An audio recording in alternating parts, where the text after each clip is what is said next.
All right, welcome back to another episode of Phoenix Edge. This is an RPG and gaming news podcast. My name is Hat. I'm Eric. And today we are joined with Kaleb from Ultima Final Fantasy podcast and New Clan. And I don't know, you just want to give everybody kind of a rundown of the 1,000 podcasts that you do? Yeah, of course. Yeah. So I do Ultima Final Fantasy. It's a weekly Final Fantasy podcast where we're going through every single one of the Final Fantasy games. Nude Clan, a video game podcast where we mostly shoot the shit and talk about whatever we've been playing for the week and review a game every once in a while too. So those are the two main ones that I do. And then a Game of Thrones podcast called The Song of Schweiss and Johnson, where we kind of recap the episodes and talk about the lore of Westeros in preparation for the final season of the HBO show. So the three main ones I do. You are a busy man, sir. Yeah. Every time every weekend, the wife is like, "Oh, so what are we doing this Saturday?" And I'm like, "Yeah, Saturday. I said I would go on this Phoenix Edge show with this one guy." And she's like, "Oh my God, you picked up another podcast." I'm like, "Well, I mean, it's not picking up. It's just I'm just gonna be on there one time." Yeah, it's not a regular thing. Yeah, exactly. So, and I love one of the things I said in one of the other shows that a few listeners of Ultima started. It was one of those like, oh, we started our show because it was like you guys inspired us. But really, when I hear that, I think, oh, if these idiots can do a show, I can do a show too. And my this thing doesn't seem that hard, yeah. Yeah, and my thing is like there's nothing I love more than guesting on podcasts that are better than mine. Man. You guys have I listen to your New Clan podcast occasionally, but I do really enjoy your Final Fantasy podcast. I listen to it pretty regularly as well. And man, you guys go hardcore on some of these Final Fantasy games. Like you went all in on the Final Fantasy XI, which I was really impressed with. Yeah. You didn't lightly dabble with that one. You guys went all the way through it. So I was really impressed with that. So you guys got a good podcast, sir. Yeah. Well, I appreciate it. And I mean, I know you started, you guys have been doing this one for a while now, haven't you? I think I remember you first posted it it seems like it was like a year ago. I don't know. Yeah, a little over. Longer than I can remember. Yeah, a little over a year. So around there. So yeah, it's been a little while. I'm surprised. It feels like we just started it, but I think this is like our 73rd episode. So something like that. So yeah. Oh, wow. So you guys do it weekly as well then, I would assume, if it's about a year or more so. Yeah, every week. We try to anyways. We'll take a break off for like Christmas and stuff like that. But yeah, I think I pretty much started off with thinking to myself, man, I really did not like Final Fantasy 15 and I really need a way to express it. And here I am today. Yeah. So I don't see any 15 paraphernalia in your orgy of games back there, so that's a statement in itself. No, the only one I got is FF14 Heaven's Ward over here. Yeah. God damn it, that's one I don't have. God damn you. But anyways, so what have you all been playing this week? Eric, you want to start us off?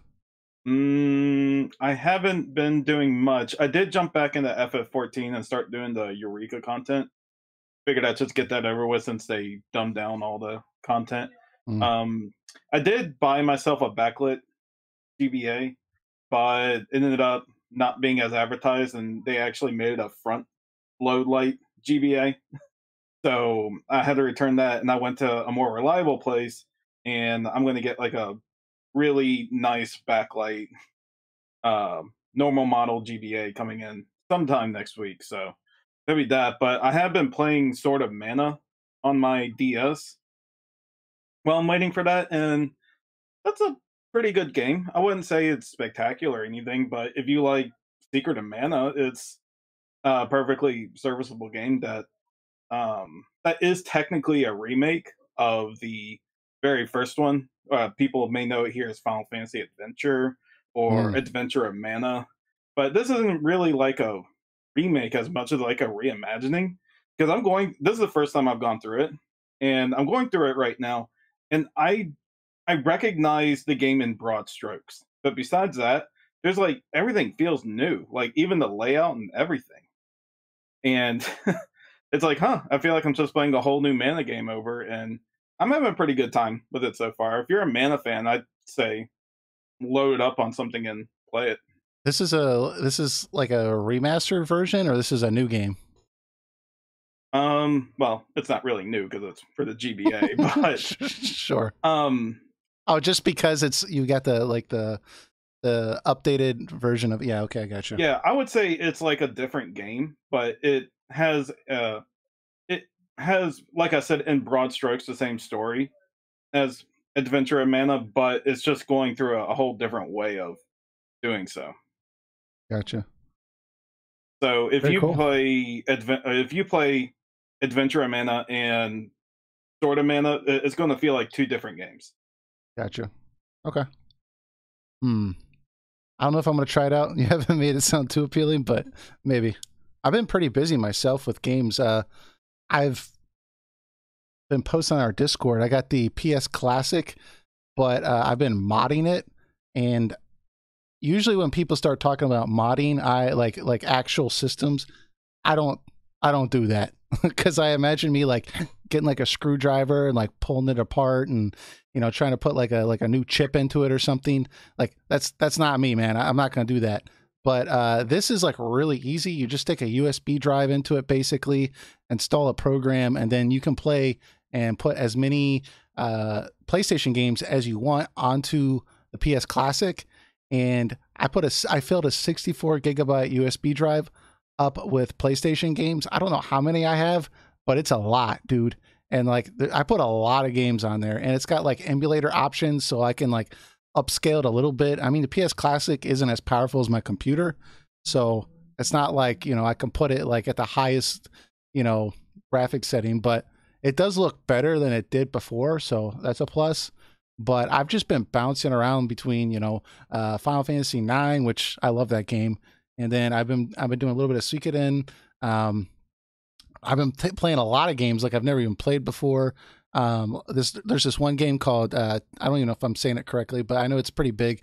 Tenchu, Tenchu, on the PlayStation, like this like ninja game. You can like rappel up walls and stuff, but it's really cool, dude, to just sit down at the end of the night and just kind of pop that thing on and just go through like one PlayStation game after another. Not really aiming to finish them. Maybe I might if I enjoy it, but just kind of like break up the monotony of you know, playing something else. So it's good. I kind of needed a break from Kingdom Hearts after we kind of finished that last week. So it's been a good change of pace. I'm glad you found value out of that paperweight. Not a fan of Kingdom Hearts 3, huh, Eric? Oh no, I was talking about the PS Classic. Oh, that one, yeah. Nobody's a fan of that. I like Kingdom Hearts 3. That's a very nice paperweight. Oh, okay. I was like, damn, I heard mixed things, but never like paperweight. But it's only 5 ounces. Paperweight. It holds down paper. Yeah. No, exactly. I think the only thing I'll ever go strongly passionate on is FF15. So. All right. So, Kaleb, what have you been playing? Oh man, this week's been a pretty good week for me. So for Ultima Final Fantasy, we're going back through and playing the Dissidia games right now. So I never played Dissidia on PSP back in the day. I got my PSP and I played God of War, Chains of Olympus, and Crisis Core, and then I put it in a box for about 8 years, and then I whipped it out for FF4 the After Years, many years later for the show. And I've just started getting into Dissidia, and it's weird how much better for me the PSP is than like the Nintendo DS. I know a lot of people love the DS, and I've never been like a big Nintendo guy, so I don't have the same pull for a lot of the like Mario parties and the Super Smash Bros. And like the DS, the 3DS and stuff offer. So for me, the PSP is like, it's beautiful because it's the machine that I can load up all the PS Classic games I bought and play all the survival horror on, you know, at work in my break room, and it looks great. So I've been playing through Dissidia, the original Dissidia, and it's all right. It's kind of repetitive, and trying to play the story in it is sort of painful, but it's because it's just like a bunch of like, oh man, Tidus's dad is such a jerk. Like we're gonna all beat up Tidus's dad. All right, well now we're gonna have to go beat up Garland. Are you And playing Duodecim or the original Dissidia? original. We're gonna do both. And I know Oh. Duodecim kind of does everything better, from what I've heard. Well, Duodecim technically does everything. It Yeah, it yeah, has the original Dissidia story in there too. yeah. I wanted to get a good rounded review on like the original game and its combat Mhm. because I heard they changed it a lot. So once we finish that up, we'll go to Duodecim, and then that the NT, which is Jesus, that is a Oh terrible my. I still haven't bought that yet. I played the beta and I was just game. I was baffled they went on the versus three design. Like it just felt so chaotic. I'm like I'm sure if I played this enough I can get used to it, but I wasn't having fun with it. And to this day, I still haven't bought it. I was looking forward to it also because the Dissidia games I actually poured it. Duodecim at least I put about 100 hours into it, and you're right, it is very repetitive, but it is handheld, so I can just pick it up and put it in my pocket. Yeah, Whenever that man, there is so much content in that game. It is ridiculous. I mean, you're ultimately doing the same thing, going one-on-one fight with someone, then go to the next thing. But yeah. man, it was a hike. If you It's want to 100% complete that game, oh it's amazing how forgivable we are to handheld games. It's like, yeah, it's the same thing over and over again, but hey, it's fun. It's So mobile, yeah. whatever, it gets a pass. And yeah, so I've been playing a bunch of that. I actually booted up the Wii for the first time in a while, and I played some Wii bowling with the family, and that was pretty fun. Terrible at that now, apparently. But it's one of those ones that's just like a fun little party game. Right. I highly doubt there's like serious competitors in Wii bowling. Maybe there is. I don't know. But like, is there serious teams? I don't know. So Yeah, maybe at one point. But I mean, once you get a 300 game, it's like, what else is there, you know? yeah, there's no. Uh, a bunch of that. And then another big one, I started to try to play more sports games because I used to be into sports. And then I have no time for like sleep and stuff. So I definitely don't have time to watch a bunch of people compete for things that I'll never see or have. And thus I don't really watch it. But I played a bunch of Madden 19 also. Terrible at that. The last sports game I played was NCAA football 2007. So I mean, it's come a long ways in the last 12 years, and I have not. But I think that's about it for what I've Been been up to. messing around with this week. yeah, better than me. Last sports game I played was NBA Jam on Super Nintendo. Unlock Bill Clinton and do a slam dunk. Bam, done. I Yeah, don't know. game over. Credits. The other night I was playing on the PS Classic some NFL Blitz. So Oh yeah, Mm. that's a goodie. that's always a good time too. But all right, so let's go ahead and transition to our first topic here. We got episode Ardyn the anime. Now, I was kind of looking forward to this when I found out this is what they're going to do. I wasn't super excited about it because I felt like this era of the Ardyn time frame for Final Fantasy 15, I feel like that should have been the game. Like I don't feel like that should have been an anime. But I was like, okay, whatever. They're doing an anime. Like I'm going to take what I can get. Um, then I found out it was only 15 minutes. So that was also a surprise. But what did you all think? I'm assuming you all finished it, right? Yeah. Yeah, I did watch it, and I just reviewed it right now.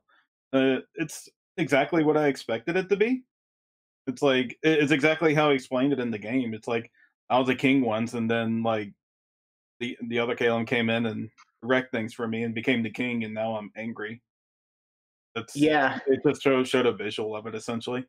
And for me personally, 15 is a middle tier Final Fantasy for me. I put it smack dab in the center of all 15, and Ardyn was actually kind of the high point to Final Fantasy 15 because we had a villain that was very likable and ultimately did exactly what he wanted to do. He Mm-hmm. wanted to make this family suffer. He wanted to make this family pay for what they had done to him. And at the end of the game, when spoilers if you haven't beaten it, Noctis dies, he does exactly that. He accomplishes everything that he wanted to do, and it's wrapped up in a nice bow tie. I mean, a lot of people give Kefka a pass because he was the first villain in the series to basically do what he wanted to do. But the thing with Kefka is there's hardly any character development. He's evil just for the sake of evil, whereas like with a character like Sephiroth or Ardyn, they're evil for a reason. They're vindictive for a reason. They want their goal for a purpose. Or like even Vayne Solidor in FF12, like miles ahead of some of the other main baddies in the series. So when I heard they had like episode Noctis and episode Luna Freya, my eyes rolled back into the back of my head, and I was like, "Oh God, what? Who cares about Luna Freya? Like, I mean, or like Noctis 15 was episode Noctis. God, I put 90 hours into that thing." Apparently, the developers agree with you. They didn't care about Luna Freya. See, yeah, I personally felt like we needed more Luna Freya because, like, I did not care at all about what happened to her, but I definitely wasn't particularly excited to play that as a game because I couldn't imagine like how that could be entertaining other than a story purpose. Maybe like if they did like an anime or something of her, that might be kind of interesting. But I do agree with you that Ardyn was definitely the highlight of that game. I would say he was definitely a better villain than what we got in 13 for sure. And his motivations seemed clear, and I knew he was going to eventually be like the evil one and like turn on you, but I liked the way it happened, and it was cool he did accomplish what he did. Like with the comparison to Kefka, true Kefka is not a particularly deep villain, but I kind of it's so easy to compare him to the Joker from the Batman series, but there's a reason for that. It's because they're both unpredictable villains. Their origins are a mystery, but that is kind of the charm of them. Like, do you really want to know what the origins are of these particular characters? Because you feel like it might actually ruin the story of these characters. You just enjoy them for how evil they are. They're not necessarily deep like Sephiroth or Vayne Solidor. I think that I think the difference, or the way I look at it though, is like, yeah, Kefka was just evil, and that can be some enjoyment. You can derive some enjoyment out of that. But the thing is, like, the theming of Final Fantasy VI is that you're like getting to know each one of these characters, and you're learning more about yourself, and it's just a deep dive into each one of these characters in the game. So it's kind of conflicting when like the bad guy is just like, there's not much to him except he cackles and he's kind of evil, right? Like, and like they do give you a little bit of background, but it's simply like, he stepped into a chamber, somebody pulled a lever, and then he came out, and now he wears makeup. Like, he's just an evil guy, and I think it would have been a little more interesting if they actually showed the progression. But it's not necessary. Look, I love Final Fantasy VI. It's a great game. But I do agree that I think Ardyn and Final Fantasy 15, that was definitely the highlight of that game. I can admit that, and I think you all just have been saying that too. Is like, he's actually an interesting villain. I mean, we are given enough information about him to know that there's more to him than he's just evil. Like, obviously, he's very nice to you. He's very he helps you out through your journey, and he clearly has something in mind that he's trying to do, and he over time lets you in on what he's trying to do. But yeah, I definitely prefer, I think, Ardyn in this case over Kefka, I have to admit. Yeah, he's definitely my favorite character of 15. I mean, and on top of that, we've never really had a villain like that before. It's like you knew there was something not to trust with him, but like every time you got kind of comfortable with him, then something happened. Yeah, and when he shows up, I was like, oh, this guy's a very interesting character. And then I'm like, oh, he's the bad guy. Jeez, that's interesting. Yeah, I was debating with myself for a while if he would end up being the main villain. I'm like, I mean, he's got all the means to it, but maybe they're going to throw a curveball at me. It's going to be something else, or they're just going to go through with the Emperor being it. But I mean, we never actually met the Emperor, so yeah. I do think my major issue with him, though, if I had to be nitpicky, was that we didn't really learn as much as I would have liked about Ardyn from the game itself. And that's what I was hoping from episode Ardyn, to really learn a lot of that backstory. And so when this anime was announced, I was excited. And Eric, like you said, when I watched it, it basically it told us a bunch of stuff we already knew. I feel like I think we did learn a little bit of new information, but man, I couldn't believe it was only 15 minutes long. Like, I feel like it felt like to me like a 2-hour story, and then they just like condensed it into 15 minutes. And like, I mean, the music was good. Like the animations seemed pretty good. I'm not like an expert in that area, but it seemed pleasing to me. But it just felt like it like dropped me off like 75% of the way through the story. Like Ardyn was already like battling with like the Star Scourge. It was already threatening to take over. He was already on his way to become king. And then this person we didn't really know much about like betrayed him. And this relationship he apparently had with somebody that we never got to see developed, like motivated him to become evil. Like, I don't know, man. Like, I feel like I'm missing the other like hour and a half of this movie. Yeah, well, I mean, if you want a 2-hour 15 movie, you'll just have another Kingsglaive, and I don't think anybody on this planet wants another one of those damn things. No. That was good God.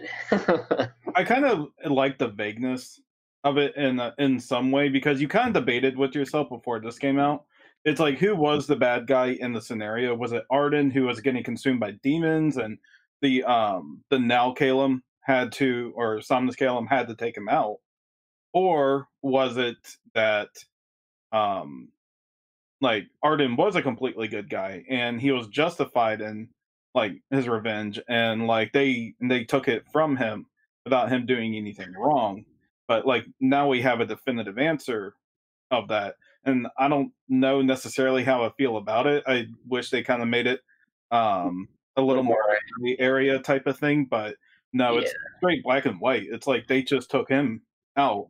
Well, I mean, at the same time though, with the anime, I could see why they would have to take him out, because he had the ability of the what are they, the summoners, the Lunafreya, the oracles, the ability to take the Star Scourge out of people, but it like was becoming part of him, which I don't know where the hell he picked that up, but apparently he could do that too. What's the point of having the chick there if he could just, go put his hand on the person's head and then he sucks it up?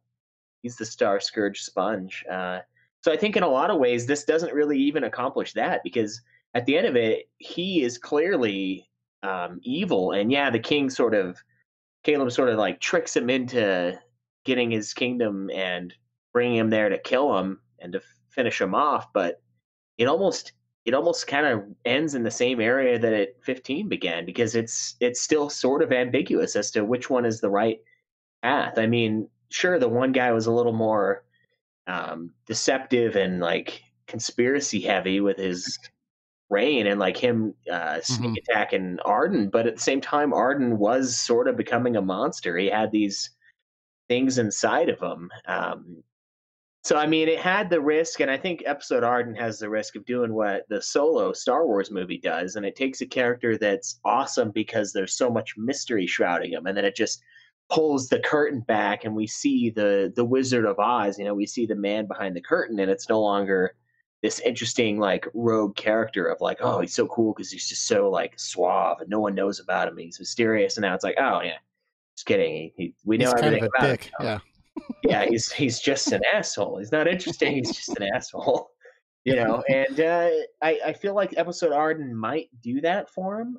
I think the anime, I thought it was fine, but I agree with you guys. It seems like there's like a 2-hour segment in there, and we got the last 15-minute chunk of it. Like Ardyn's already established, his brother or whatever, the other Kaleb guy is already established, but we don't really get to see anything of them. We just get this one is just, and then this one is super broy with the peasants, and it's like, okay, well, I mean, maybe this is, I almost treat the anime as like a trailer, as like a little taster sampler for what we'll get in the game, which is odd to me because I thought the Brotherhood animes were very well done for Final Fantasy 15. Like those are by far some of the best visual novels, visual mediums in the Final Fantasy series, I felt. And this one was just like, it was just like the last 15 minutes. It basically just explained everything that Final Fantasy Peasant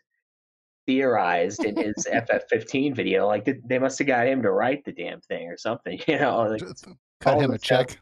Yeah, they sent him a fat check and they're like, hey, you could write us some dialogue, write us some subtitles here, and then they went with it, I agree with that. I felt nothing when he got taken over because we never got enough time to see him be the king. So we know what's at stake when Somnus decides to take it from him. So when he takes it over, I feel nothing. I would have at least felt something or some compassion for Ardyn if like I actually got to know him as a king more, know how much or like how benevolent he was or how great he was. I understood that he was a healer and he was nice to people, but we never really got to see him at the king status. So when they're trying to overthrow him, I'm like, oh, well, that was fast. How long did that take? Yeah, I mean, the only king status Ardyn we saw was the World of Darkness, which is an awful 10 years, like full of demons and things taking over the world. So, I mean, not looking like a great leader, and the anime doesn't really help him out much. Oh, no fairness, he didn't really have many policies besides kill everyone. Besides shut the power grid down. So I think the anime, like I think for me it was kind of a disappointment in general if I had to kind of summarize it, because like I was expecting some more character development for Ardyn and they didn't really provide that. They actually just kind of skipped past a lot of stuff. And the answers I did get, like they weren't very satisfying. Well, like was his brother more evil? Well, I don't know. Maybe his brother knew him as his brother and was like, no, you guys don't see it, but this is changing him. You just haven't, I have a more nuanced look on it. I can tell he's not the same person, but they didn't go into any of that. His brother was just like, no, I want the throne. And it's like, well, why would you want the throne if you know it, by him becoming king, the Star Scourge is going to be completely eradicated? Are you that messed up of a person? But then, Ardyn ends up becoming a monster, but like, we don't know if that's just a coincidence that just worked out. So, I mean, it's not the worst thing I ever watched, but it's definitely, definitely not what I wanted for sure. And I've said this plenty of times on the podcast, but I still feel like they missed like a golden opportunity at the end of 15, the base game, because it's foreshadowing so much about the demons that are inside of Ardyn. You would think eventually, like, okay, so Noctis like does his goodbye thing, then he goes up, he fights Ardyn 1-on-1, he beats Ardyn. Ardyn goes crazy. He lets the demons in him completely take over. He manifests into this crazy Final Fantasy boss that you see at the end of every Final Fantasy. Then then the other three party members come back together and they're like, he turns into Garland. Yeah, or something in the matter. And they're like, well, we got to do this together because we're all brothers. And like that would have tied the theme of brotherhood together on the final battle, and then take out Ardyn and use all the skills all the ability to hold circle that Yeah, that is take down the final boss. But no, we had a light show and like a one-on-one fight that took no effort. That is true. They could have delved into the fact that, well, Ardyn fell to the darkness because he was trying to go this route alone. He didn't have the brothers around him, right? Whereas Noctis, he was able to resist and persevere because he had these brothers around him. So yeah, I mean, we saw Gladiolus do handstand push-ups in one of the animes. Like, how are you gonna lose? You know what I mean? Like Ardyn didn't have handstand push-up guy. And episode Gladio, like he's literally grabbing pillars, like stone pillars, and like ripping them off the foundation, and then using that like a baseball bat. Like clearly, the guy has some muscle behind him. Yeah, he goes full Samson in that thing. Like it's crazy. Yeah. I'm kind of wondering how Ravis just like pushed him onto the car. It's like Ravis should have just pushed him, and he should have been gone flying back. That was such a crappy foundation for a character DLC. Like, yeah, this guy pushed me against the car, and like I don't know, I didn't do anything. So now I'm gonna go into like a satanic cave and like try to like prove myself. Like that was so awkward. I mean, like it's cool, man. I mean, everyone gets off their guard once in a while. It's like just just be on your guard. Tire shoelaces, like I don't know. It's like maybe don't abandon us in our quest to save the world for your like Gilgamesh fight. Like, come on, man. What are you doing here? Yeah. What are we doing? The first time I played that game and he did that, and I knew they already announced Season Pass ahead. So when Gladiolus was gone for that time, I'm like, I know that's going to be the DLC. Like, without a doubt in my mind, they just made it too obvious. And oh, look what it was. It was the DLC. It was pretty bad. y'all want to transition to the other Final Fantasy 15 content that we got going on? Yeah. Mainly that's we have the March 26th release date of episode Ardyn. So that's going to be, we were kind of anticipating the actual release date for that. They released another trailer of that. I'm still a little baffled by the plot line. It looks like it's happening like 20 years before Final Fantasy 15.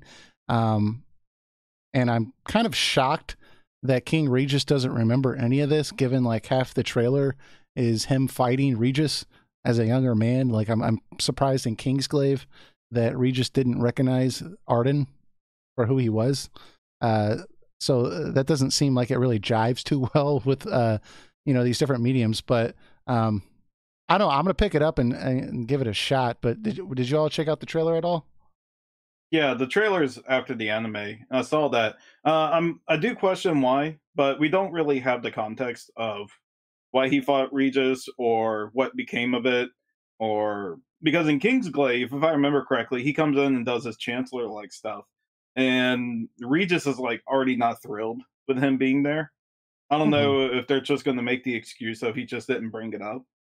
They're both doing their jobs right now, but yeah, because I mean that's a scene right before Regis does his whole like backhanded move to get his family and get everyone out of the town, because they came for Ludifrea and they came for like Noctis and everybody, and they like transported all of them, if I remember right, in Kingsglaive. And it was like this weird like double twist where they're like, oh well, I got him out of town, and then the Emperor's like, oh well, I sent one of those Ubers with the KFC load, and we are going to capture her with the Ultros. Like it was one of those like double switcheroos. So I can see how maybe he was already just like, great, this guy's here too.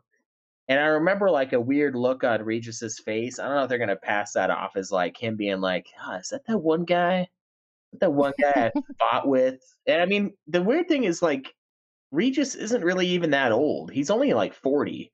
The crystal and like the power and the weight of all of that is like sucking the life out of him, if I remember right, from FF15, and that's why he looks like an old man. So like it wasn't even that long ago that he had to have fought this guy, like when he was in his 20s, not a big deal. So I don't know if they're going to try to just shoehorn that in. I don't want to watch Kingsglaive again to really determine like if maybe there was like a glint of remembrance. I know I saw somewhere, it might have been on Peasant's page or some Final Fantasy page, where people were talking about that being the case. I don't know. The trailer was kind of annoying because it had that like weird song going on in the background. That rap song. Yeah, I was like, what the hell?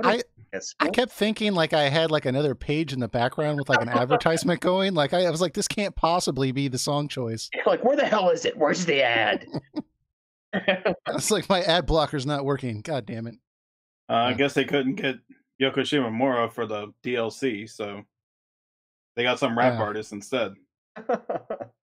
Yeah, they got Soldier Boy. Soldier Boy? No, I don't know who it is. No, I don't know. I'm just trying to guess who would be cheap. It was weird. You can't really like hear it or what people are saying. It's just like a weird muddy like thing that they created. I don't know. It's just bizarre, but yeah, it looks cool. I guess the episode for the DLC, at least. I'm kind of curious to see how long it's going to be, because the past episodes have been about 2 or 3 hours, and like they've shown us 2 trailers at this point that were pretty extensive with like pretty big reveals. So if this is going to be around the same length, then I feel like they've kind of already shown most of the big reveals that are going to be in the character DLC. Unless they're going to go a little more extensive with this one. I don't know. I may try this one. I mean, I didn't buy any of the other 4 DLCs, but I know what the stories that go behind them, but I refuse to buy them because they should have been something that should have been part of the main package. But Ardyn actually feels like the first DLC that feels additional to the game. It's like not something I feel that was like it was necessary to put in the game to make it work as a whole. So I may try it. If not, I'll certainly YouTube it. But and I mean, secondly, Ardyn's a good character. I like him. he was my favorite part of 15. So if I hear good things about it, I may. Yeah, I'm gonna give it a shot. I mean, I haven't seen a price on it yet, but as long as it's not outrageously expensive, I'll give it a shot for sure. But yeah, I mean, I guess like it's kind of a sour feeling too, and that I'm still thinking back to when they had that big announcement on the Final Fantasy 15's second anniversary stream, where everyone was like super hyped up about some more announcements, some big announcements coming, and instead on the second anniversary stream of Final Fantasy 15, they just canceled the entire year's worth of DLC, and like all these fans like in the chat were like pissed off and stuff.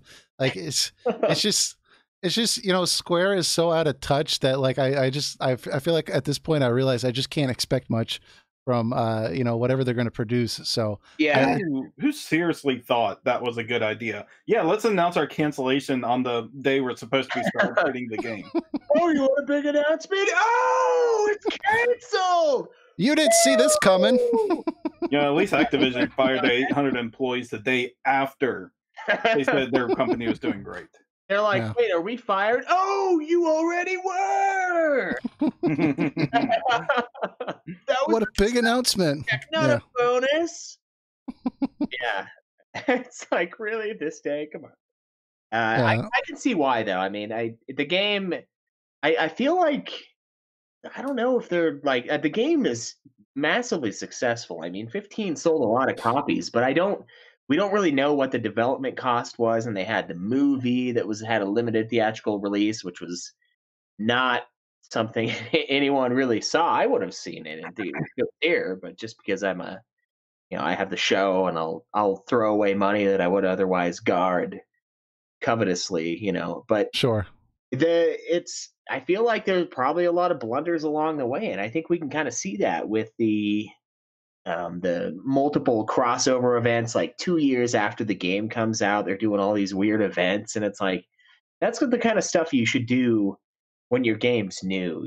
When it's not reduced price to $25, or when the Royale with Cheese edition is what we all call it, is like $20 for download, and that's every single bit of the game. This is the kind of stuff you do when it's fresh and you're trying to pull in other audiences. That's the reason they do day one DLC now, is because get it out while the game is still hot right now. I think even Square Enix is probably realizing that it's probably going to be hard. The cost to make these DLC episodes and how much you're going to make from it is probably not going to make up for it at all, just because you're making DLC for a 2-year-old game. Yeah, it had to have been that, or else why cancel it? If they're gonna make money on it, why not just do it? Yeah. The only thing I can think of is it would have come out as a loss. And I'm glad we got the Ardyn one. That was the one that I saw that I was like, ooh, that's the one they should do. And they had their little survey of like, which one should we do? I'm like, well, half of these should have been in the game, but if I'm gonna choose one, it's gonna be Ardyn, because like I like the mystery shrouding the guy, but there are almost too many questions as to his whereabouts, Exactly. And when they had that little vote where like choose what's going to be in the DLC, the next DLC, like who honestly, of all the story based DLC that were available, who honestly like chose like, a hard mode, or like new techniques in the battle system? Like of all the things you could choose, like that was like one of the options, and like it still got like I think like a significant like portion of people voting for that. And like I was just surprised that people actually chose that over some of the story DLC that you could get. It was very, very odd. But yeah, apparently we're still getting that DLC though, guys. Like Square announced that they're going to be releasing all that DLC that we were supposed to get. It's going to be a novel.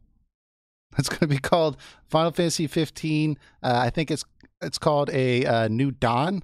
I think it's called. Let me check just to make sure. That way I don't get assaulted in the comments. Oh yeah, something your lazy gamers who don't. The Dawn of the Future is reading. Yeah. So there's going to be a book. It's called Final Fantasy 15: The Dawn of the Future. It's got a cover of Noctis and Luna. Looks like they're getting married. We don't know if this is after the game, or if this is, I think it's supposed to be like a new telling of what could have happened. But it's going to be in a book form. I've seen some people talking about an interesting idea of having Ray Chase and some of the other actors doing like an audiobook version of it, where they kind of read the book and their parts and character, and that could be kind of cool. But I don't know, man. Like, this seems like a cheap way to try to make up for the fact that they just canceled all this content and like kind of ease the anger. Yeah, I mean, I've got the survey pulled up right now. It's story content, Ardyn's past, story content, Lunafreya's activities, story content, Core's activities, story content, the line of Lucius, story content, Ifrit's betrayal, World of Ruin, Noctis's disappearance, Core, Aranea, Iris, Lunafreya, Gantiana is playable, hard difficulty, improved armature abilities, and new stat-changing magic. And if I remember right, I think Lunafreya was one of the highest ones. And I was like, I mean, I get that we don't really have the connection to Lunafreya, but my roommate, made the best argument I had heard. He was like, well, yeah, Noctis was sad that she died, and we didn't get very much time with her. But you got to realize Noctis lost like a childhood friend. And if you treat it as that being why he's sad and he's like tearing up and emotional after she dies, it has a million times more power than oh, my wife just died, because like they were just barely hitched, they were just barely an item, and she died, so there's no connection there. But yeah, some of the ones that like people voted on, I was like, what, who are these people? Like, I think it's like Square Enix, like investors, like, no, go for the cheapest option. Yeah, it's like in Street Fighter, where they're like, oh, here's a poll with all these huge games and huge characters, and somehow like 2B is the one that wins. Not that that's not a great game, and not that 2B shouldn't be in a fighting game, but it's like, how the hell did she win? It's because that's what they wanted. They were like, yeah, oh, exactly. Get that. I will tell you the truth. If there was not Ardyn, I probably would have picked Aranea next for DLC, because she would have actually had an interesting one where you could just have like her, Biggs, and Wedge go into Tenebrae and like help do damage control there. Maybe some story with that. It would have been additional, because I think we should have gotten more Aranea also. She's like, okay, she's a bad guy. We fight her. Then like 2 hours later into the game, not even 2 hours later, it's like, okay, we're cool with her now. Yeah. And then afterwards, she's like, just drop the Empire. It's like, I don't feel like doing that anymore. It's like, I would just like to hear more Biggs and Wedge. Be like, oh, Biggs, where should we go next? Well, I wanted to know more, honestly, about Jared. I mean, apparently, like, I'm supposed to take his death to be like such a big, like, turning point in the game. Like, I'm supposed to avenge his death, but I think like literally when that mission statement came up, avenge Jared's death, I thought to myself, who's Jared? Like it occurred to me like this game is not going to be as good as some of the others. Like the Galleria of Jewelry, is that the Jared I'm thinking of? Like, yeah. Oh man, a Talcott DLC. Can you imagine that? God, I would install that game. I'm just thinking to myself, when they say like, oh no, Jared died, I'm like, the subway guy? It's like, no, the other guy. Like, I'm still not following. Okay, so there was this butler that has a child. I'm like, oh, him. Jared Leto? I mean, what? What Jared? Yeah. And then, oh my God. And then the fact that they were like tearing up at Jared dying, but Gladiolus's father had just died in the Kingsglaive movie. But he never shed a tear for that. But man, his little sister is tearing up at that Jared dying. I'm like, good God, man. This Jared guy must have been way more awesome than we ever got to see. Well, and what was terrible is if you go and play the episode Gladio, I thought like, oh, this is like his character story. Like, this is a perfect opportunity to like engage and like, the fact that his father died and everything. And like, it was basically a core DLC. We learned a lot about Core. Core talked about his past a lot. And like, I think Core referenced his father like twice, and it was never even brought up the fact that like he died. Like, so yeah, I agree, man. That was not a highlight of the game at all, for sure. It's just messy. Like at the end of the day, that's just kind of what it is. Like, I don't know if the guys making the movie were not talking to the guys making the game, but it seems like there's a there's some kind of a wall between the two, and there's a disconnect, and I don't know. So that's why the list was like, I was just like, why don't you just do it all? And then I guess they tried to do a bunch of it, and they only were able to do the one. I have a feeling the book is just going to be like a copy and paste of the script they wrote, and they're just going to copy and paste into the book and be like, here you go. I feel like what happened. I feel like what's going to happen is they're going to release the book, but it's still going to be missing like chapter 5, and they're going to say they're going to sell that later as like some tie-in DLC. Oh. But then on like the 3rd anniversary, they're going to be like, well, it's not going to happen now, guys, but like here's a screenshot, and you can all like, or like an art booklet, and you all can kind of guess what may have happened, right? Oh, like, yeah. Here's the bullet points for the chapters that we made. Right, we've left out character names, and you all can guess, like, and kind of discuss among yourselves. Yeah, I don't know. It's got to that point. Final Fantasy 16 delivering us its story in the garbage dumpster fire that 15 did. It's you got the base game, which is less than 20 hours at most if you play just the main story, and then you get 4 DLCs that fill in for it for an extra 25. Still feels missing. And then they give you all this anime, movie, promises of DLC, and a multiplayer aspect to it. And man, I just hope I just get one $60 game. Yeah. From Final Fantasy 16. And I'd be happy with that. Kingdom Hearts 3, I was worried Kingdom Hearts 3 would do the same thing. Thankfully, I feel like I got a $60 purchase out of it. The in-game content was lacking because there wasn't much of it, but I still feel like I got a $60 product out of that. Like this, 15, I feel like I got like the free version of it, and then except I paid $60 for it. And it's like, if you want more of the game, buy this. Sure. Yeah, ultimately, like I do think seeing Square produce other games like Kingdom Hearts 3 and even Dragon Quest 11, for example, although it's a different team, but just the fact that like not all their games are going to come out like that has given me hope for 16. I mean, when you look at 15, like the lore and the story and the world behind it is actually quite good. Like they still have a lot of good ideas. It's just in the execution of it. It's just been real messy lately, and you've seen that with even the past couple of games. They've always had very rocky starts, and their production timeline, with 14 having to be remade from the ground up. 13 had all sorts of issues. 12 had issues. Like Sakaguchi left the company halfway through the development of that. The director left. So, I mean, eventually I think 16 Square's got to knock it out of the park. Or with this 7 remake, I really think that like if they crap the bed on Final Fantasy 7 remake, like they make a bad game, or a mediocre game, I should say, like it's not gonna. I don't know if they're gonna be able to recover from that. That's what they needed to do after 14, when that went literally into the red. Was like, okay, we really need to show with 15 that like we still got this. I mean, we kind of hit a little bumps with 13, and 14 just went straight to the ground. Granted, 14's way back up in the green.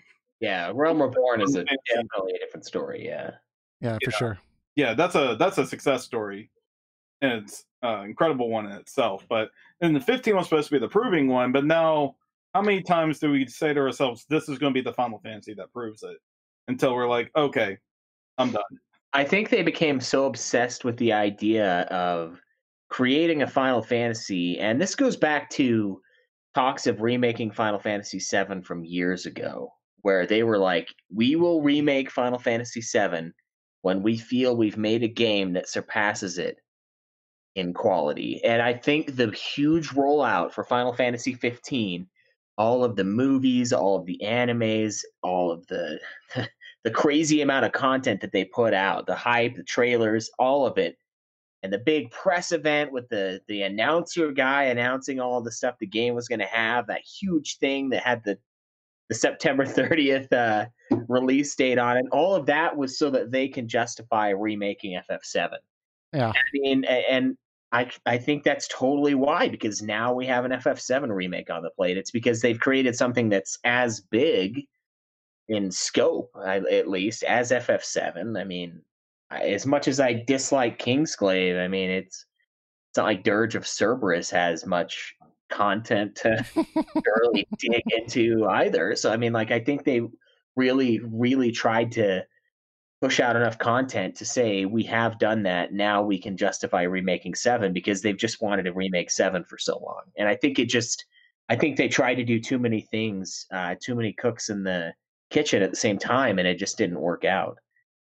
Which is unfortunate because I think there's a lot of good things about 15. Like you guys, I mean, I do think the lore is awesome, and that's a surprising thing to say about the game. I mean, there are some games where the lore is just like so boring, and you're just like, oh god, we're speaking in other languages, and like, what am I doing with my life right now? You know, No, there are definitely positive qualities to 15. I mean, I bash on it all day, but it's mostly because there is actually a lot of good in the game, and that it was executed so poorly is why I rip on it so hard. Like, I like the characters. I like most of the characters. I feel like a lot of scenes were written pretty well or decently in terms of Final Fantasy, and like I like the story in broad strokes. It's yeah, that we just didn't everything just didn't mesh together well. yeah, It's like it's a very you had, simple story. yeah, Very it's like you had puzzle 13. pieces, like everything to make it successful there, Mhm. and it just mashed together. It's like you couldn't figure out how to put these two puzzle pieces together, so you take scissors and cut the puzzle piece together so you can make it fit. Yeah, it's listening to a great guitar riff, a good drum intro, and then they start doing screamo lyrics for me. It's like, oh god, you had like good musicals, like You had me. Oh, Yeah. good beat, and then you started with that whiny music, that whiny voice, and now I'm out, and I'm even more disappointed than I would have been if it would have been a damn pop song because it was there, man. You had it. I was there with you, and then you just said no, get out, and you ruined it. Yeah. I feel you with that. There's a lot there. What I will say is the last time I replayed the game, I went through it. I did the game plus, you know, where I keep all my stats and everything, so I could just plow through it. A new game plus, and I played it where I would try to go to the DLC, the original DLC, when the game called for it, right? So when Gladio just walks off, I'm like, okay, let me go play the Gladio DLC now, come back and try to play it like it's like one big long game with the missing parts. And I will say it was a better experience playing it like that, but it's just at the end of the day, if you look at like the original game as it was, like I think the biggest problem with this series is that, like you said, like everything's just so separated. And now we have the Ardyn anime, we have the Brotherhood anime, we have the Kingsglaive movie, we have all these separate DLCs. It's been patched to death. Now they have they've had Comrades. That's going to be its own standalone thing. We've had a phone game. Now we have a novel. Like, it's like, Jesus Christ, for the next game, please, for the love of God, just have it in one game. Like, if you want to do some DLC afterwards, like kind of like more like the Witcher 3 route, where like it's kind of like its separate own thing, but it's still really good itself, that's fine. But don't let, like, I don't want to have to pay $5 to find out why somebody went blind. Like that's a terrible DLC philosophy. And I think they've learned their lesson here. I hope. But you know, when Square Enix is canceling DLC on the anniversary of the game, it makes me doubt their judgment. You know, so yeah, they wanted it. And the other thing that echoes FF7 is just the rollout of content. You know, FF7 also has the little anime, the Before Crisis thing, and then it has the movie, and it has the other games, which the DLC don't quite match up to that. But I mean, they had the kind of like epic buildup. But I mean, the thing with Final Fantasy VII is that was this is the 5-year anniversary. Oh, this is the 10-year anniversary. These are things we're doing in the future. And sure, they kind of threw it all out there at once, and it just didn't quite make it. Yeah. I think 16. I think you guys are onto it though. 16 is going to be like probably going to be a straight up. Here's the game, like especially after Kingdom Hearts 3. It's I think they see now just releasing the game by itself and just market it well, and people like it. If there's anything you want to do with the game after, like if you want to add more DLC, you want to make some kind of anime thing after it, then like by all means go ahead. Just make sure you're making a solid $60 product before you jump into that stuff. Yeah, don't make feel like it's day one, which they announced there were going to be DLC, you know, before it came out, so it felt like they were cheating you. And in all fairness, this is a concept that's been around since 2006. And I understand they pretty much threw a lot of it away and just kept a lot of the assets instead. But this was like one of you said earlier, too many cooks in the kitchen type of deal. But Final Fantasy 16 now, I mean, this is the first game that won't be using the Final Fantasy fabulous Nova 13. Crystallis Yeah. trilogy Yep. for its game. So they can start from the ground up. They have nothing they have to refer back to. And this is their opportunity to just go back to being simple. Yeah, exactly. And you know, I just think that even if they want to have the DLC in a future game, that's fine. Even if it's character DLC like they did in 15, but just like if you're gonna do that, then at least offer it to me on day one. You know, I am a Final Fantasy fan, so if you just need more money, if that's the case, production costs are a little too high, I'll pay $75 day one. Give me everything day one. You know, I don't want to beat the game, know how it ends, and then like I'm not going to have the emotional payoff for these other story sequences that are tied up in a game I already know the ending to. So it's just, but I think they're going to adapt. Square is a little slow, but they'll eventually adapt to what people want. So hopefully. Ian's asking if we've covered the Square Enix financial. I think we should transition to that because otherwise we're going to have a 4-hour podcast. Yeah. That one of our topics. Yeah, it was. Well, so recently the Final Fantasy VII Remake, there's been a lot of rumors going around that they're going to have a major PS4 release date and the third quarter of 2019, which is supposed to be October, December 2019. Essentially, in their financial report, they said they expected a big increase in revenue, which is supposed to be about 40 to 50 billion yen, which is double of the Q2 and Q3 of 2018 combined. So there's been a lot of speculation of what could do that, what kind of announcement or what kind of game could come out in that quarter that could do those kinds of sales. And the fact that Kingdom Hearts 3 has already come out. We saw Dragon Quest 11 come out. Obviously, they're not making a sequel to The Quiet Man because that was one of the worst games I've ever seen. There's been a lot of speculation, like what could this possibly be? And people are guessing the Final Fantasy VII Remake. I don't know, man. Like I see where people are coming to that conclusion because Square Enix really doesn't have anything right now that they could announce and release. But I still think that's way too early. Like I just don't see, to me, this is a PlayStation 5 game, and I realize they might release a PlayStation 4 title, but they've talked too much about how poorly Final Fantasy games sell at the end of a life cycle for me to really think this thing's going to come out in the PS4. So unless the PS5 is actually released and launched, I don't see this game coming out then. I just don't. But I don't know what they're going to announce. I don't know what's going to be released that's going to make their sales jump so high, unless Square Enix is just, trolling their investors and they're not going to release anything. I don't know. What do y'all think?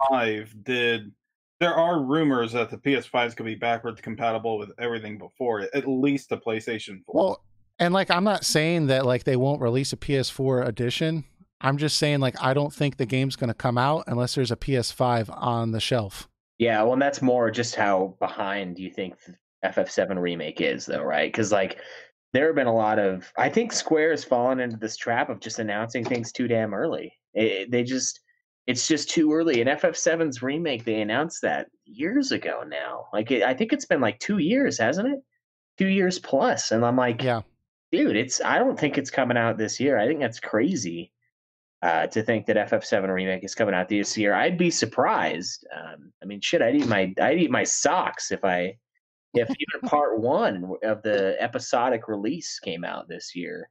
I agree with Dude McGuy in the comments. I think it might be the Avengers game. That seems more likely to me. I mean, I don't know if that would really increase their sales by that much, but that seems much more likely to me than the Final Fantasy VII Remake because, we haven't seen anything on it in a long time. And we know that they scrapped the production from CyberConnect 2 and restart it in house. And I'm not saying they're having problems currently, but the fact that they've talked about prior games selling so poorly at the end of a life cycle, and they want this to be a big game. And, you know, Katase has talked about how this remake is going to, you know, have as big of an impact on current generation gamers as it did when it originally came out on the PlayStation.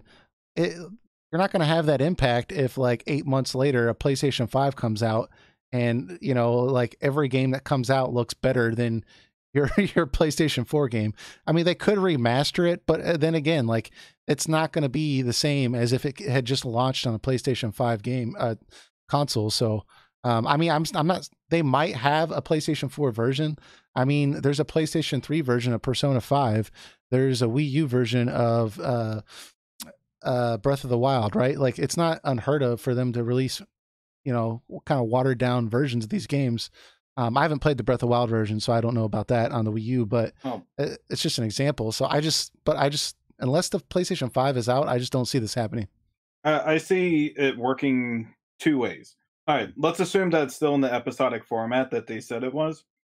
It will inevitably have to jump to PS5 if it's an episodic structure. So the two things they'll either do is release the first game on PS4, and then I don't. Yeah. Let there be a. What I mean, if you can play PS4 and PS5 on the same thing, then chances are they may have it where you can download a patch that lets you play on the graphical mode of PS5. And you can probably still put your save file from the PS4 and jump to the PS5 if that's how it works, assuming. Or they just decide, hey, let's delay the game so we can first let it be after Kingdom Hearts 3. Second, let's just let it be the thing that starts off the PS5. Now, I'm just saying it's possible, especially if it's backwards compatible with the PS4. That the data can still transfer. But it's just the thing is, like, if it's made for the PlayStation 4, like, and that's what it's made to play on, it's okay. They could do like an upscaled version for PlayStation 5, but it's just that's not what it was made for, right? Like, I think if it's that close to coming out, like, I think they'll just delay it to the PlayStation 5, optimize it for the PlayStation 5, and just call it a day. I mean, just to have that congruency factor, they could still like have like a lower quality version come out on PlayStation 4, but I don't know, man. Real Engine is possible. Yeah, I kind of agree. I don't know if I'd see them doing that. I think Square is one of those. I mean, we know they have the technology that they're using, the graphics that they have are like worlds ahead of the PS4. Like, they could never put out the stuff that they could make in-house. Their engines are that powerful to the point where they have to dumb it down, and they've had to dumb it down every single game they've made. You know, if you uncrack like FF12, if you get like one of the PC mods for Final Fantasy 12 and you unlock the game and play it on your PC, it looks amazing like back in the day. But they had to compress the hell out of it to stick it on that PS2, and that's where they end up being at. So I think at this point, FF7 Remake probably would be a PS5 thing. And I know I saw in the comments somebody mentioned that PS5 is still not announced, but I mean, PS5 will be announced at a responsible time frame. You know, it'll be, hey, 8 months from now, PS5 is going to be here. Get excited. It's not, hey, in about 3 years, you're going to get the first third of FF7 Remake. I think if I were to do a crazy prediction, it would be them selling Tomb Raider to Naughty Dog, you know, and then Naughty Dog would just have every single like tomb raiding individual searching for treasure, killing tons of people along the way, IP, and they just have a monopoly. I think that'd be a hilarious troll on Square Enix's part, almost on par with the 2-year or 3-year anniversary of 15 or whatever it was, being like, guess what? The episodes are canceled. Have a good 2-year anniversary. Yeah. I mean, especially the fact that, you know, Sony's not going to be at E3 this year. Like I feel like if the PS5 was going to have like 3 or 4 more years out, you know, like Sony would be at E3 this year. Like, well, you know, like I think Sony's following Nintendo's suit and just releasing information on their own terms instead of having to bring everything to E3, which I personally think is a great idea. I think yeah, but they had their own show back in October, which they didn't go to either. Well, they just canceled it. Well, what more that I mean is they can announce stuff on their own terms. So I don't take them not being at E3 as a means that they're prepping up the PS5. I see it as a means of they probably won't have even much to show, and they want Yeah. to show stuff off on their own time, because we get a lot of times. Ubisoft is most famous for this, where Hmm. they have to make a mock-up gameplay footage to get something out in E3 on time. And when the actual game came out, it looked nowhere near as good as it. I think Sony just doesn't want to throw themselves into that scenario and just be like, you know what, the internet's here now. E3 is slowly going the way of the dodo. Just let's pull a Nintendo here. Let's Hmm. just announce things on our own terms. I guess if you look at the full picture, and I see what you're saying, that makes a lot of sense. If you look at the full picture, I mean, we're pretty much sure that Xbox is going to be announcing a new console pretty soon. So, and then on top of that, Microsoft is pushing this streaming thing or Game Pass thing with the Switch, so you could possibly stream games on the Switch. I have a lot of speculation about that, whether that would actually work that well. But you know, the fact that you have your competitor, which isn't doing very well, by the way, but they have been successful in the past, like that's going to put a lot of pressure on them to come out with something to try to like compete, you know, because the last thing you want is you know, a console, superior console in the market for 2 or 3 years. They're going to be wanting something to come out. So I don't know. I mean, who knows? Yeah, and you know, for how embarrassing Sony's E3 was last year, I'd probably never go back either. See that? Like they had the camp and the guy playing the banjo. Dude, that was Everyone was terrible. like, "Get on with it." And then like they had a guy like playing a flute with it, and people are like, "Oh my god, we just finished the guy with a banjo. We have to deal with this now. Just please show us the game. It's a nice little song, but let us see the game."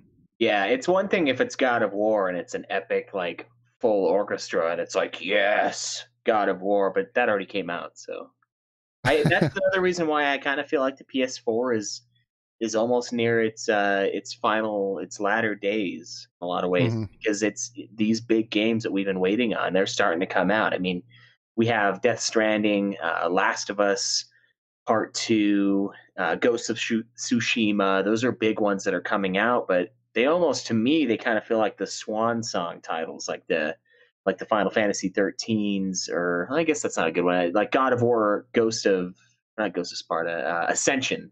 Not a great Hmm. game, but it looked amazing. You know, like it was like, this is the hardware. This is the most we can do with the PS4, and then the PS5 comes, and that's part of the reason why I kind of think FF7 Remake will be super late like that. And then we also heard news of them scrapping the content that they had. They had to like restart the whole development process, is something that I heard a little while ago. And I mean, even if the PS5 doesn't come out till 2020, I think FF7 Remake is at least that far out.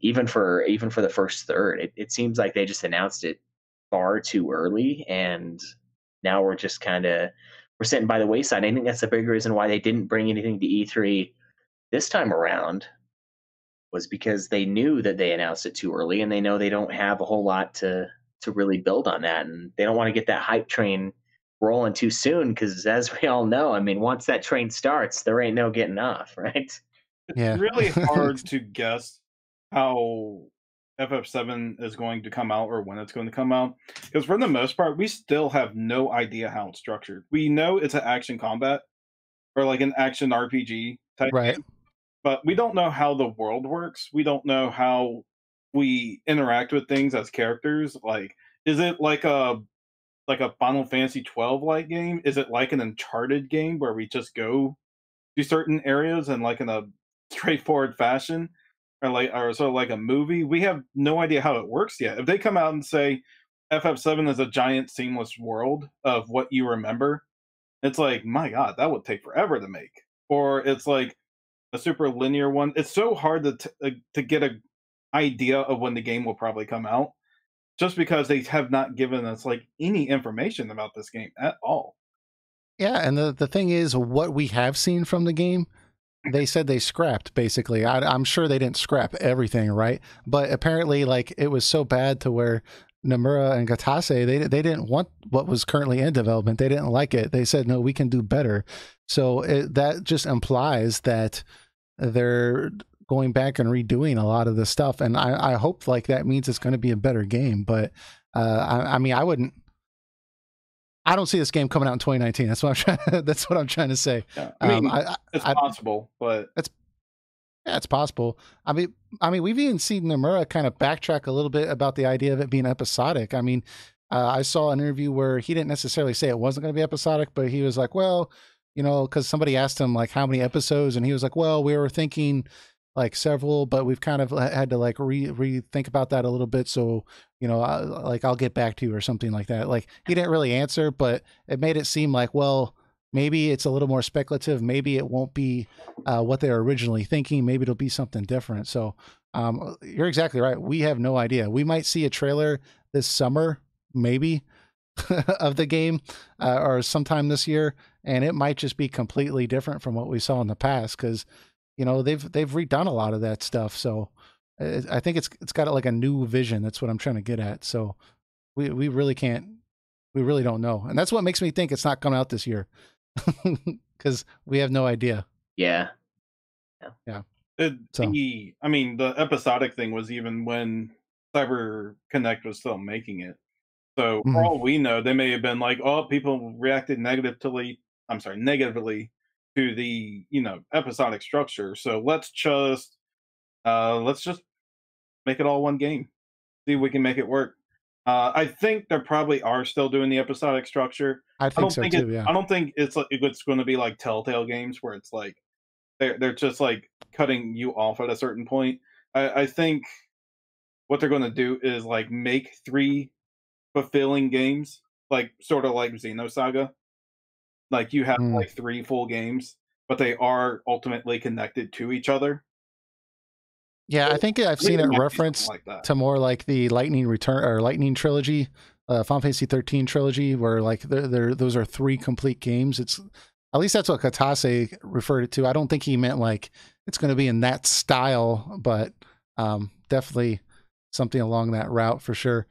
But let's go ahead and transition to our last topic. That way we can keep this train moving.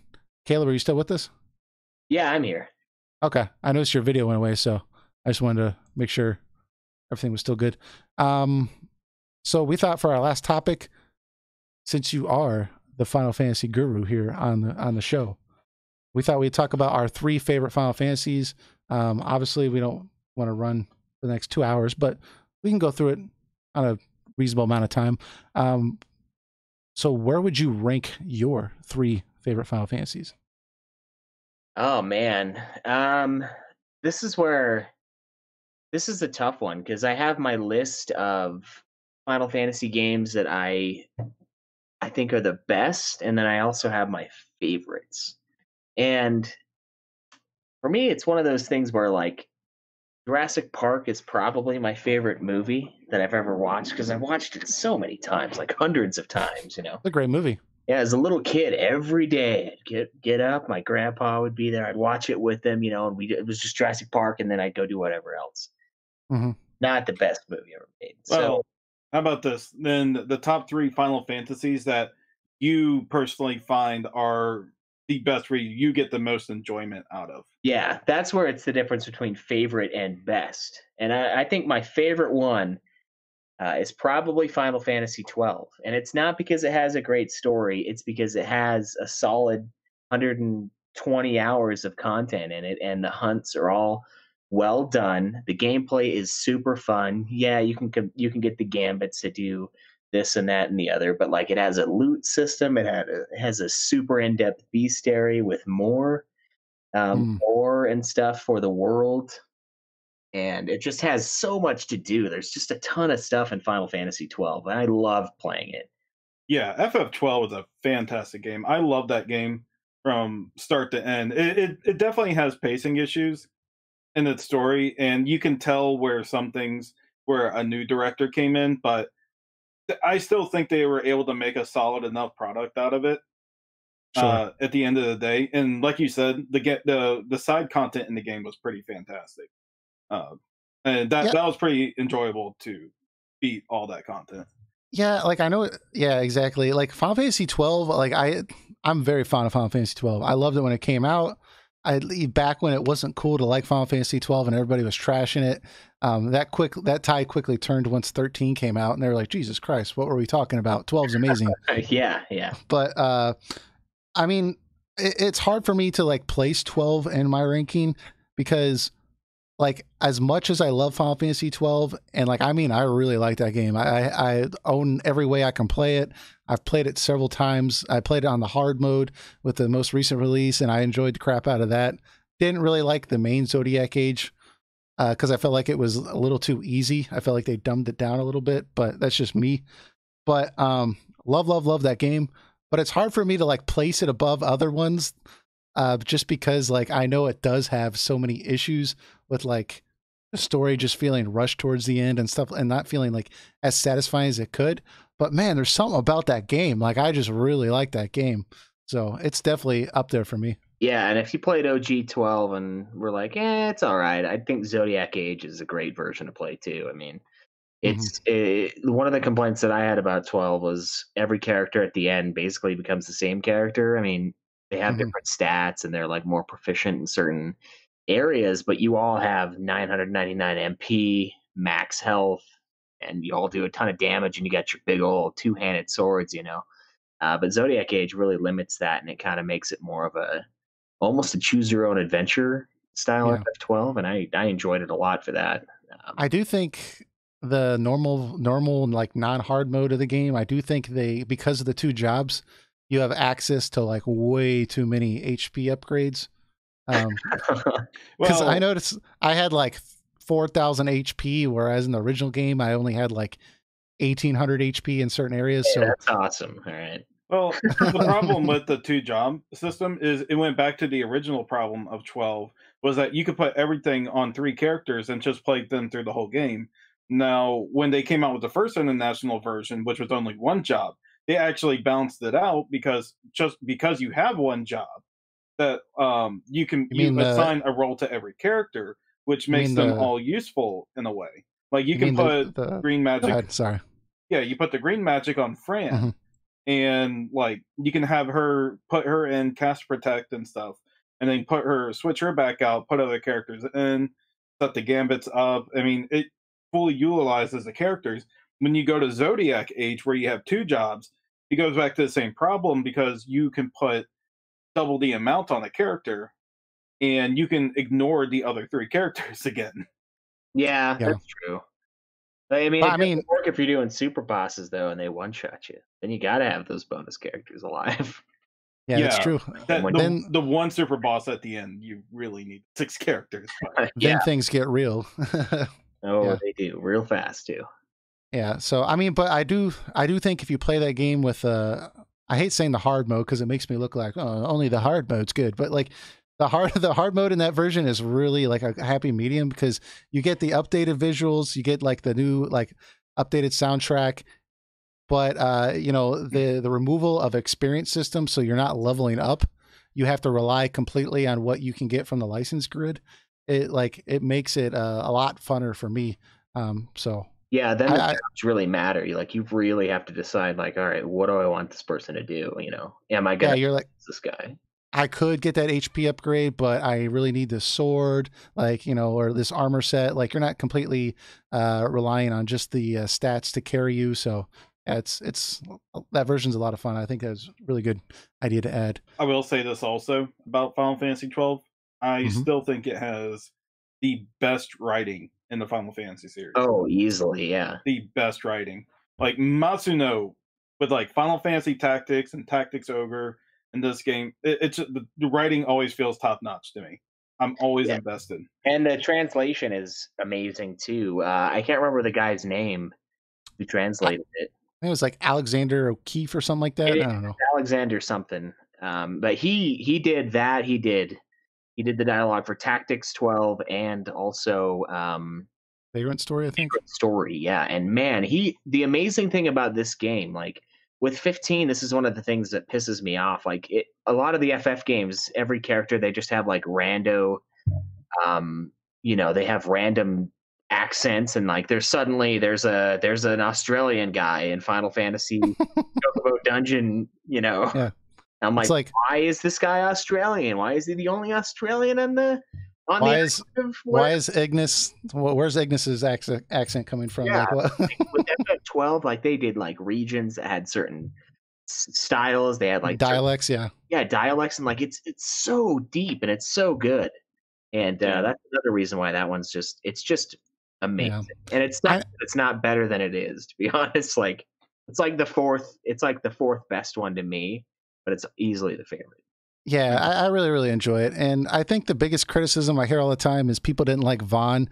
But I mean, for a story purpose, if you're like a kid, right, and all you ever think about is being a sky pirate and like you want to like go on airships and you become face to face with the greatest sky pirate of all time, Balthier, right? You hear about Balthier's adventures all the time.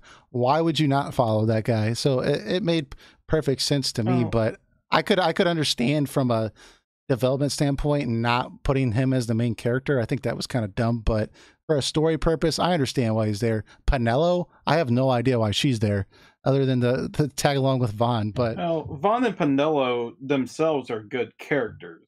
The problem is that they were shoehorned in, and after the first few hours of the game, the relevancy is just not there anymore. Yeah, like, if they found a better way to integrate Vaughn and Penelo into the main story with it, or just have some deeper connection with the other characters, they would have been just fine. Yeah, the weird thing that I never got is like, why do they feel like the younger audience has to have a kid? Like, when I'm a kid, when I was in like middle school and high school, I wasn't looking up to like, oh, look at those seniors. I was like, man, Han Solo's awesome, or like this person is awesome. Like these adults are the people we look up to. We don't look up to other children. So why not have Bosch as the main guy? He's 34 or whatever in the game. Like, it's not like he's ancient. Like, he's awesome. He's this badass dude that's imprisoned, and like he's got a twin brother, and like his brother killed the king, and it's like this weird bullshit plot twist, and it's like, whoa, that guy's cool. And kid, you know. Instead, you're supposed to look up to this like nasally little like whiner that's like, it's steal this guy's hard-earned like ship. Like that's the guy you look up to is the Balthier and the Bosch in the game, the awesome like characters, not the little nasally guy trying to rip them off. Yeah, it makes no sense to me. Maybe it's a Japanese thing, I don't know. But I mean, when I was a kid, like I was all about like Gladiator, for example. That was my favorite movie. I thought Russell Crowe was awesome. Russell Crowe was not 14, you know, like, so like in movies, we don't do that. Like, I don't know why in these games, they feel the need to like always shoehorn some like small kid in there to make little kids feel like they have somebody to identify with. It's kind of weird. But what's your, if you had to pick your second favorite, what would you? This is where it kind of becomes more of a standard, like what I think is the best. I would probably do, I think right now I'd probably still do FF7. I know a lot of people think it's overrated, and 6 is a pretty damn near perfect game too. I mean, there's a reason people think it's overrated, because it really is such a great game. Yeah, and then they're like, well, it could be better, you know, but it's so good. It has a great bad guy. I think it has the best bad guy in the entire series, hands down. It has great combat. It has a great soundtrack. And it has, you know, it's had so many spin-offs, so many things that have come from it. And those, of course, being middling to low quality overall, in my opinion. But it spawned this, like, this thing, you know. It made Final Fantasy what it is. It's the first one with a new art director. We no longer have Amano doing the main characters. The series turned more anime. It became more futuristic as opposed to the steampunk and ancient, like medieval times of some of the previous games. And it's a big turning point in the series, and I think it's an overall fantastic game. Yeah, I think from like from the point of view that you're taking, like I think from a historical perspective, it was a very important game. Like it made RPGs cool, right? Whereas before it was kind of this like thing only like geeky guys did. But I mean, Final Fantasy VII, it came out, it sold like I think 13 million copies. It really helped the PlayStation become gain a solid footholding in the United States, and really put RPGs on the map in the West. So I think that it did a lot of big things in a historical perspective. When people say it's overrated though, like I'm like, I mean, I guess like, because I see some people saying it's the greatest thing that was ever made and ever will be. Like, okay, if you're going around saying that, like, okay, that's a little overrated. Like, it's the greatest thing that's ever been released. Like, that's quite the statement, right? Yeah, it's like, have you played Metal Gear Solid 3? I mean, yeah, there's other games to play. Like, I don't know why we have to like put it in such bold terms, but I mean, is it a great game? Like, yes, I would say it's one of the best RPGs on the PlayStation 1. Like, I think it's a really well-developed world. It's got some very endearing characters. When I play the game today, the battle system's still enjoyable. I can't say that about all PlayStation games. Sometimes they feel a little dated, but it's still really, really fun to explore that world. So I think it's a great game. I mean, I love Final Fantasy VII. It's, you know, it is definitely the most revolutionary JRPG that ever came out.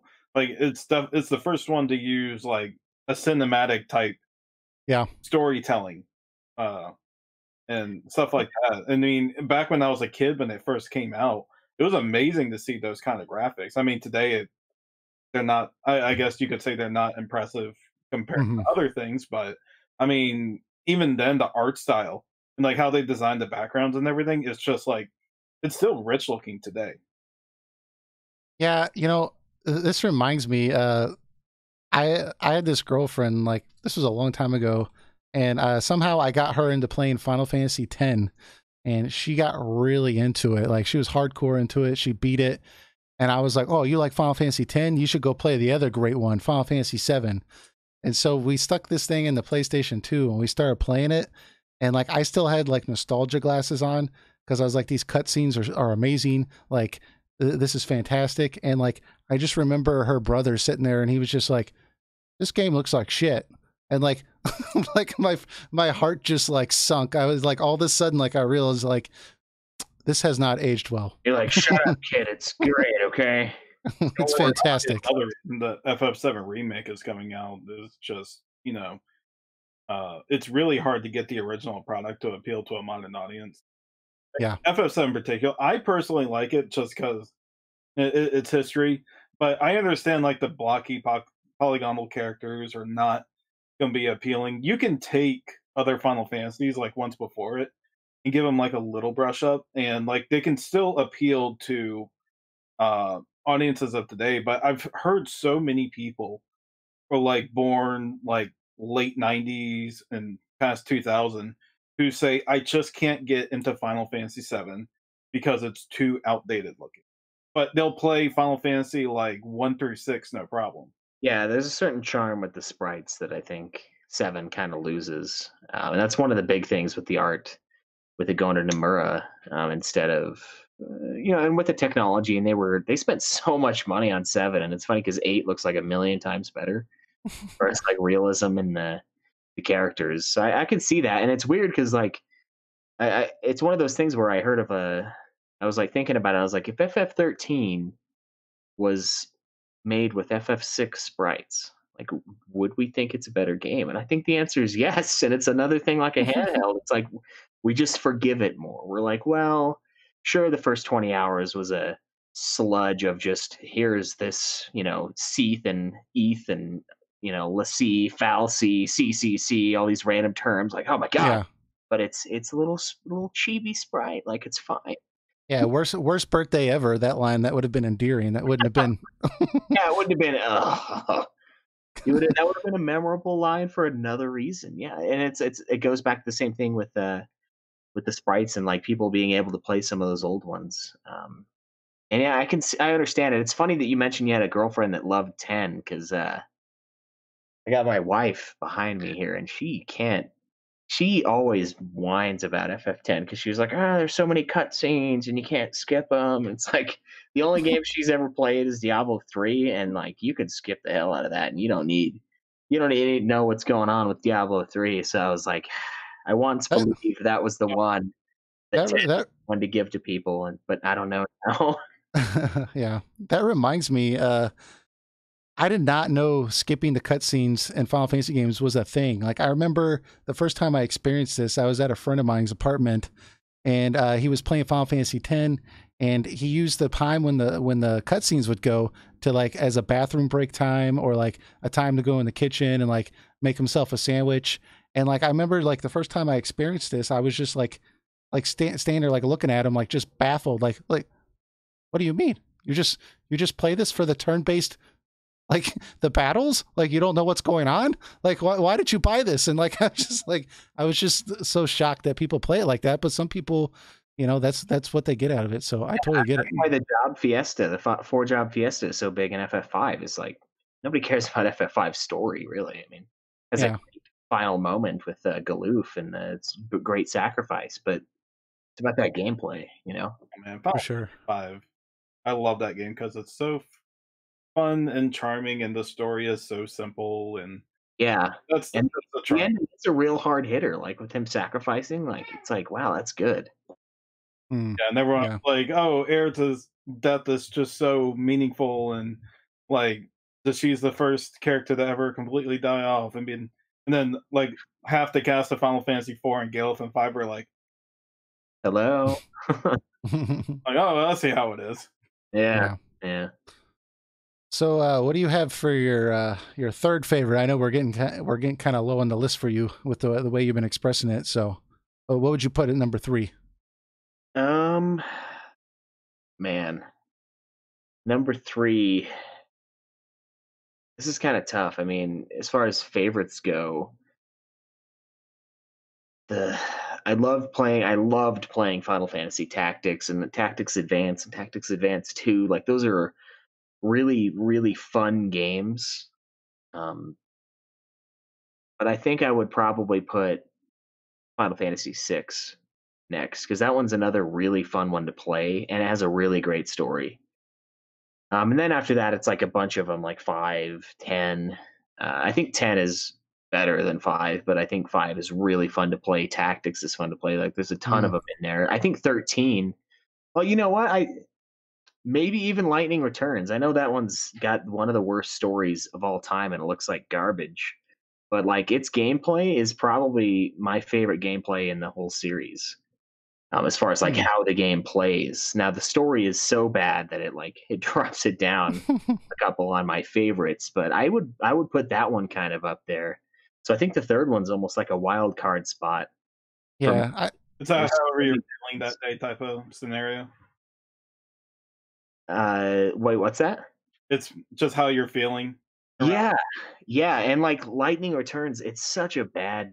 God, that story is terrible, and Hope doesn't shut up the whole game. He's just like, light, blah, blah, blah, blah, blah, light, blah, blah, blah, blah. Like every 2 seconds, he's got to comment on everything. And like, it's so annoying, but like the way you do the little side quests and how it's like a time-based thing, and you have to kind of time management skills. You got to do all this stuff, and then you can restart the game and, reawaken at the very beginning. And now, okay, I could do this and this and this quest at this hour and like go knock those out.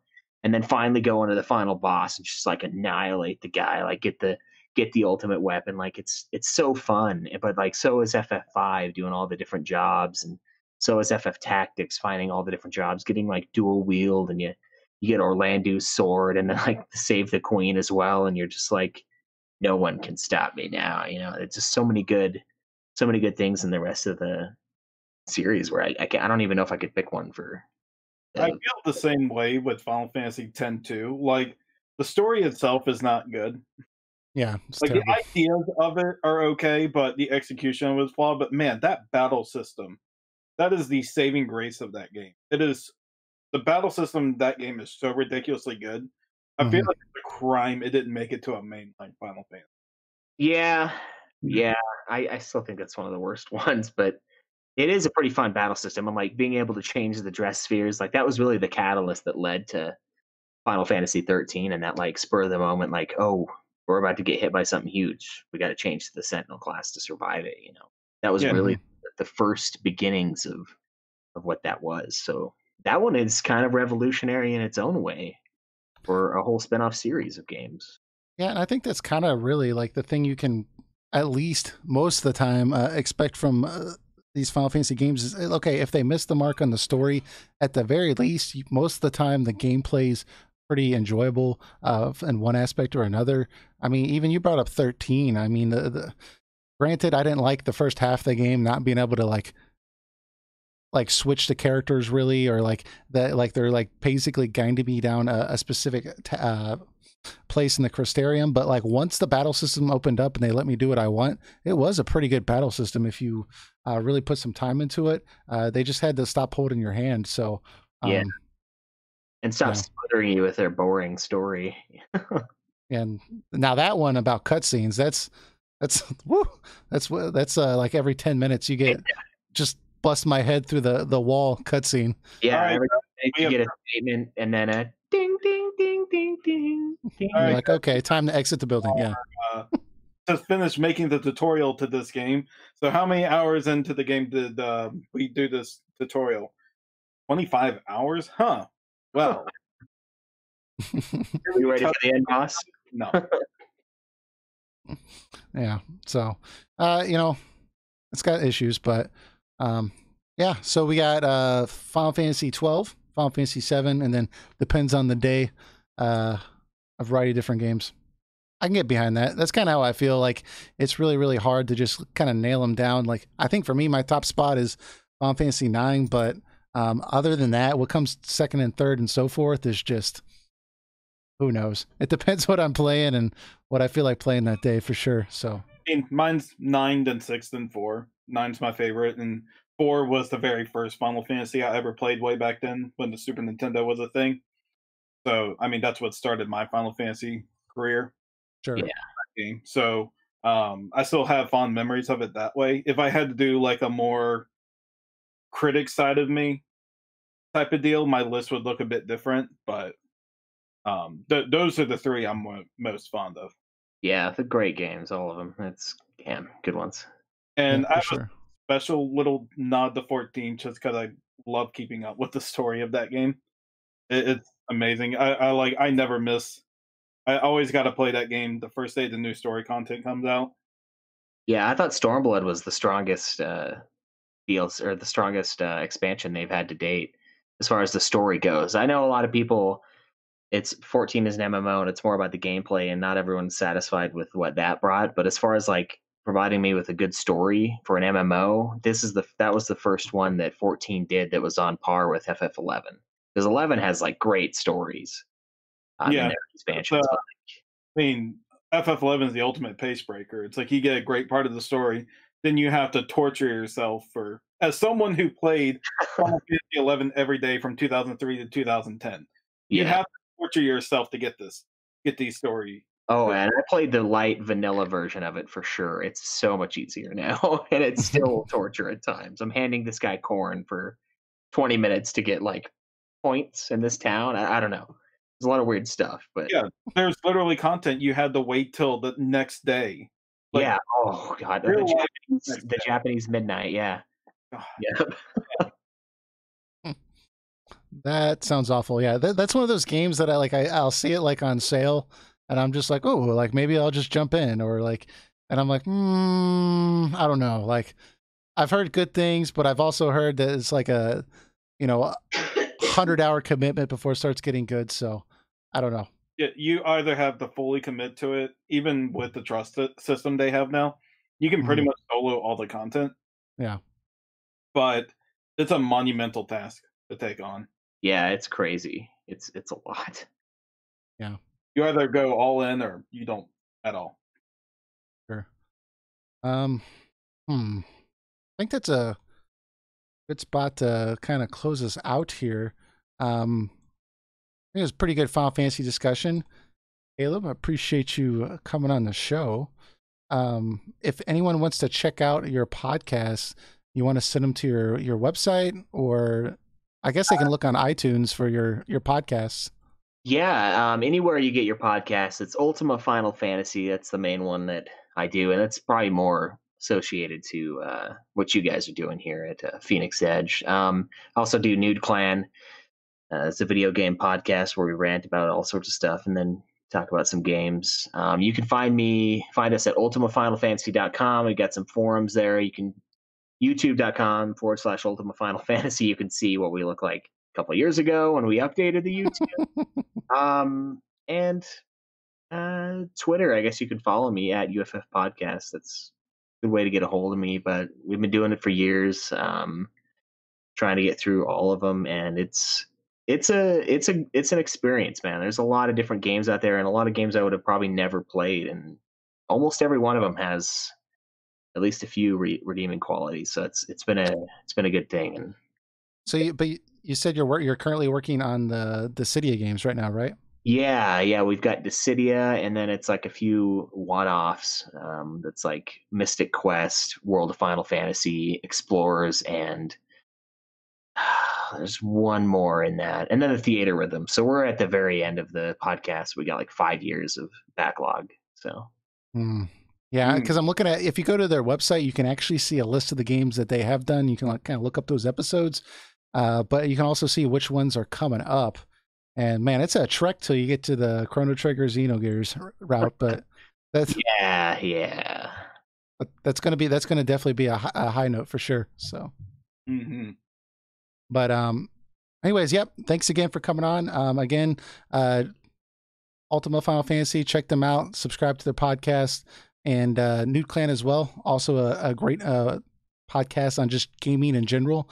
Really good stuff. Go to the website, get on the forums. But thanks again for joining us, and we'll have to have you on again sometime in the future. Yeah, really appreciate it. It's been great. Thank you guys for having me on. I mean, I love doing podcasting is one of those addicting things, and I love having people out there that help feed my addiction to it. So thank you.